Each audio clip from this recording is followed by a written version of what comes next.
Now, we've been hit often with the question or the doubt that will a methodology work across cultures?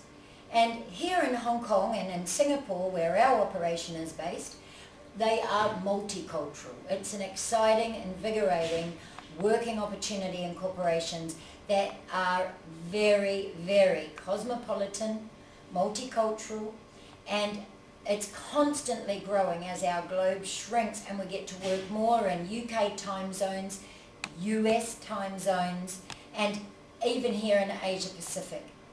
So how can we adopt a methodology that is going to be appropriate in different cultures? Opening up China, opening up India, from the north of Japan to the bottom of New Zealand, just in this Asia basin, we have numerous cultures. And we want a methodology at Active Communication that is going to be applicable. Any language, any candidate. So I'm going to run this by Alan from our Australian background for both of us, a little bit of New Zealand for me, but here living and working across Asia.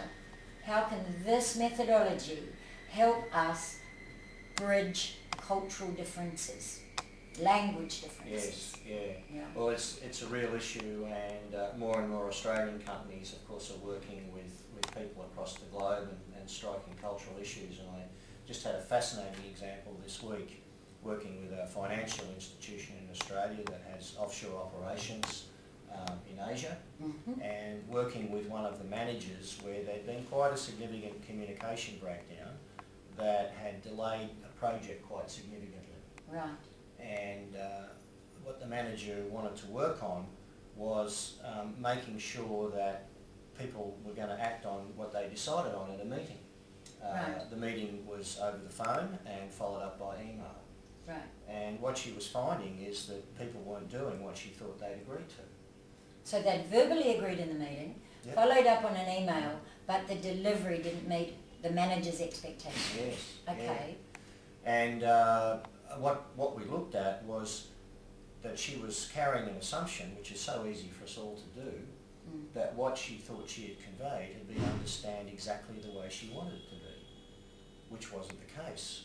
And of course the cultural influence was that for the people who were reporting to her, Right. they don't feel comfortable saying they don't understand.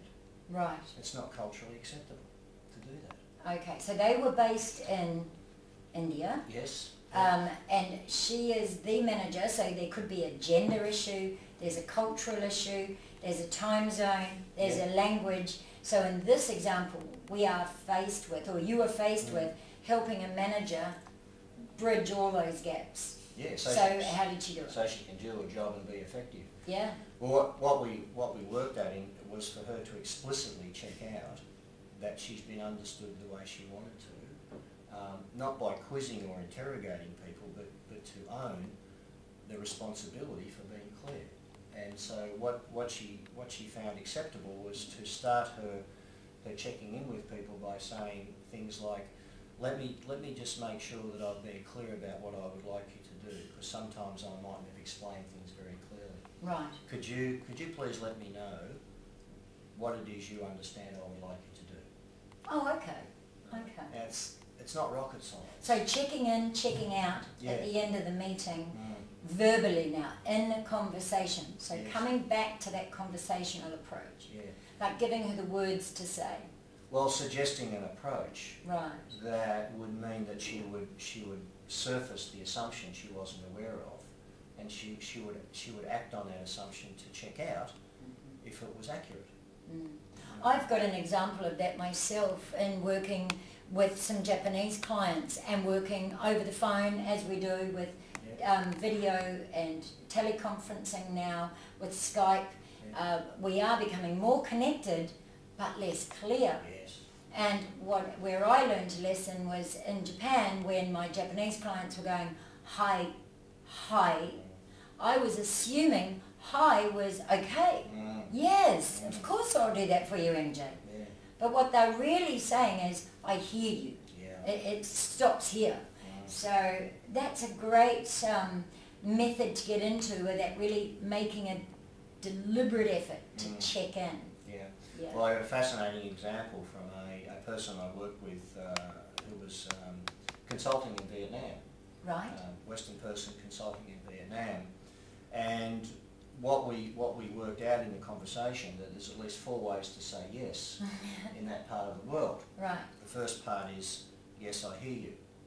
Yes. The second part is, yes, I hear you and I understand you. The third way to say yes is, yes, I hear you and I understand you, and I know you want me to do something.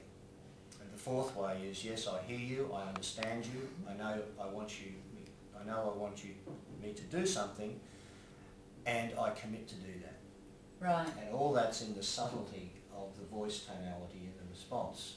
And so what he was aware of, that he could sharpen up his ears to how he could listen to them. Oh, excellent. Fantastic. So this methodology is going to help you have deeper and more meaningful conversations, even if it's not face to face. Thank you, Alan. You're welcome.